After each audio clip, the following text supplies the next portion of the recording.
August 15 ആപത്ത് 15 എന്ന മുദ്രാവാക്യം വിളിച്ചവർ ഇന്ന് സ്വാതന്ത്ര്യം സംരക്ഷിക്കുന്നവരെന്ന് അവകാശപ്പെട്ട രംഗത്ത് വരുന്ന സാഹചര്യമാണ് നിലനിൽക്കുന്നതെന്ന് BJP മുൻ പാലക്കാട് ജില്ലാ പ്രസിഡന്റ് ഹരിദാസ് ഒറ്റപ്പാലത്ത് നടന്ന സ്മൃതി ദിവസ് ഉദ്ഘാടനം ചെയ്ത് സംസാരിക്കുകയായിരുന്നു അദ്ദേഹം. എന്നുള്ളത് കൊണ്ട് പുതിയ തലമുറയ്ക്ക് ഒരു ഓർമ്മപ്പെടുത്തലാണ് യഥാർത്ഥത്തിൽ ഈ പരിപാടി കൊണ്ട് ഉദ്ദേശിക്കുന്നത്. നമുക്കറിയാം, സ്വാതന്ത്ര്യത്തിന് വേണ്ടി കാലങ്ങളോളം ഈ ഭാരതത്തില് അറിഞ്ഞതും അറിയാത്തതുമായ നിരവധിയായിട്ടുള്ള ആളുകൾ അവരുടെ ജീവനും സർവസ്വവും സമർപ്പിച്ചുകൊണ്ടുള്ള വളരെ വലിയ ഒരു സമരം നയിച്ചതിന്റെ ഭാഗമായിട്ടാണ് നമുക്ക് സ്വാതന്ത്ര്യം ലഭിച്ചത്. ഇപ്പൊ സ്വാതന്ത്ര്യലബ്ധിയുടെ വക്താക്കളായി പലരും വരികയാണ്.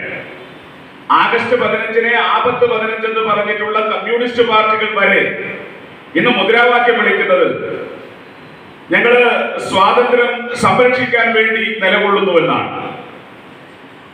എന്ന് പറഞ്ഞാൽ മുൻകാലത്ത് അവർ ചെയ്ത ചെയ്തികളെല്ലാം മറച്ചു വെച്ചുകൊണ്ട് ആട്ടത്തോലണിഞ്ഞ ചെന്നായിയെ പോലെ ഈ രാഷ്ട്രത്തെ തകർക്കുന്നതിന് വേണ്ടിയിട്ടുള്ള പലതരത്തിലുള്ള വേഷങ്ങൾ കെട്ടി ആടുകയാണ്.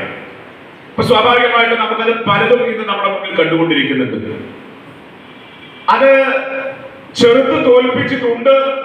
ഇനിയും ചെറുത്ത് തോൽപ്പിക്കാനുള്ള ശക്തി ഭാരതത്തിനുണ്ട് എന്നുള്ള കാര്യത്തിൽ തർക്കമില്ല. അതുകൊണ്ട് തന്നെ ഭാരതത്തിലെ സ്വാതന്ത്ര്യ ദിനം എന്ന് പറയുന്നതിന് തലേ ദിവസം വളരെ രക്തരൂഷിതമായിട്ടുള്ള അല്ലെങ്കിൽ കബന്ധങ്ങളുടെ നടുവിൽ, ബലാത്കാരങ്ങളുടെ നടുവിൽ പെട്ടുപോയ ലക്ഷക്കണക്കിന് വരുന്ന ജനങ്ങളുടെ അവരുടെ ആർത്തനാദമാണ് ആഗസ്റ്റ് മാസം 14-ാം തീയതി നമ്മൾ കേട്ടത്. സ്വാതന്ത്ര്യത്തിന്റെ 79 വർഷങ്ങൾ വിഭജനത്തിന്റെയും എന്ന സന്ദേശമുയർത്തി വിഭജൻ വിഭീഷിക സ്മൃതി ദിവസ് ഒറ്റപ്പാലം ഗംഗോത്രി ഹാളിൽ നടന്നു. BJP പാലക്കാട് വെസ്റ്റ് ജില്ലാ അധ്യക്ഷൻ വേണുഗോപാൽ അധ്യക്ഷത വഹിച്ച ചടങ്ങിൽ വിഭജനത്തിന്റെ ഭീകരതയെ അനുസ്മരിച്ച് സംസാരിച്ചുകൊണ്ട് BJP മുൻ പാലക്കാട് ജില്ലാ പ്രസിഡന്റ് KM ഹരിദാസ് ഉദ്ഘാടനം ചെയ്തു.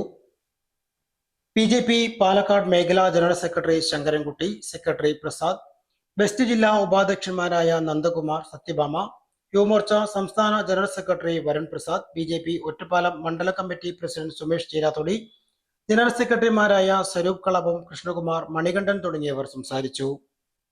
സൗജന്യ വൈഫൈ കണക്ഷൻ അങ്ങനെ വരാൻ വഴിയില്ലല്ലോ. ഫ്രീ മോഡം ഇൻസ്റ്റലേഷൻ ചുമ്മാ. സത്യാടോ, എന്റെ വീട്ടിൽ ഈ കണക്ഷനാ.